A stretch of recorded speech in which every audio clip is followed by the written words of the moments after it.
Hey, if you're watching this and you're this game's developer, do me a favor and skip to the timestamp here.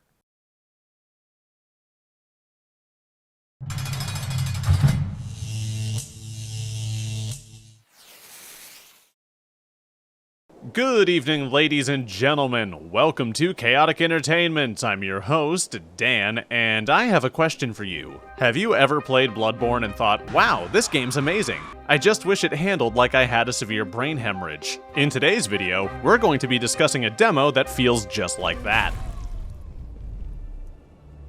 Estencel is a Souls-like hack and slash where you play as H.P. Lovecraft's blow-up doll. In it, you fight and murder your way through hordes of enemies with the grace and precision of a man on Oxycontin. On your journey of gray, and gray, you'll meet countless characters like the Cello Man and a vapid portable fleshlight. The world is dark, dreary, and filled with gothic architecture from a bygone era. You might think this is an alternate universe or our world several centuries back, but really it's just modern London. Look at these streets. You mean to tell me this is some strange fantasy land? Really? I can have black tar heroin make my blood feel like cotton candy at the press of a button. If these aren't the streets of England, then I don't know what is. Just like your time at Bible study, this game demands you have fast reflexes and the ability to manage multiple threats at any given time. And, like your parents who dropped you off at Bible study, this game gives you none of the tools to do that. If you've ever wanted to play a Souls game with both of your arms and knees broken, Estencel is the experience for you. Most of the enemies in this demo have a faster attack speed than you.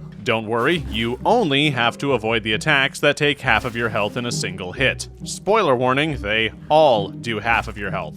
Stun immune enemies that can insta-kill you with AoE weapons? Good game design. Peak game design. This is big brain time. Without struggle, life has no meaning, and this game has a lot of meaning. Your attacks are sluggish, and if you miss your first swing by a single pubic hair, you're gonna have a bad time. Power attacks in this game only seem like a good idea if your parents are siblings. They're great for both attacking an unsuspecting enemy and getting yourself killed. The charge time is extremely slow, and I don't have enough Ritalin in me to have the patience for it. Instead, you'll find yourself using secondary weapons if you need to chain any decent combos. Killing enemies and finding treasure is how you gain trademark-friendly souls that you can use to get stronger. The leveling system in this game is a poetic allegory for being a just chatting subscriber. You spend a lot of time fighting tooth and nail for what little resources you have, then immediately chuck them into a furnace.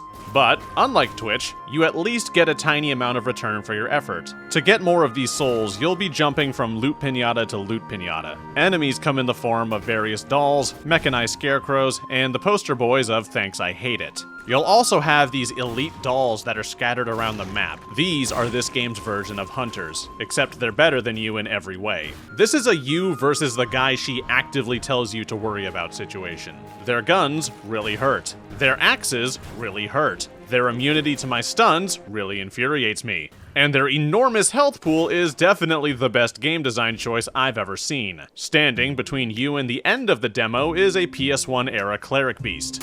I'm not really sure if this is a difficult boss fight or not. On the one hand, he's fast and he taunts you by making his crotch very hard to reach. On the other hand, I'm a very bad team leader and will gladly send all of the friends I've made to die on my behalf. I first tried the big bad inconvenience and was met by this asshole telling me the demo was over.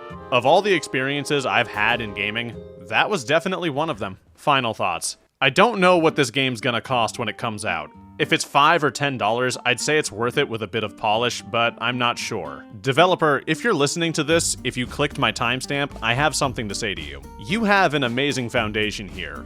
Really, you do. All of the puzzle pieces are right in front of you. You just need to put them together a little better. The atmosphere is solid, and the aesthetic choices are really on point.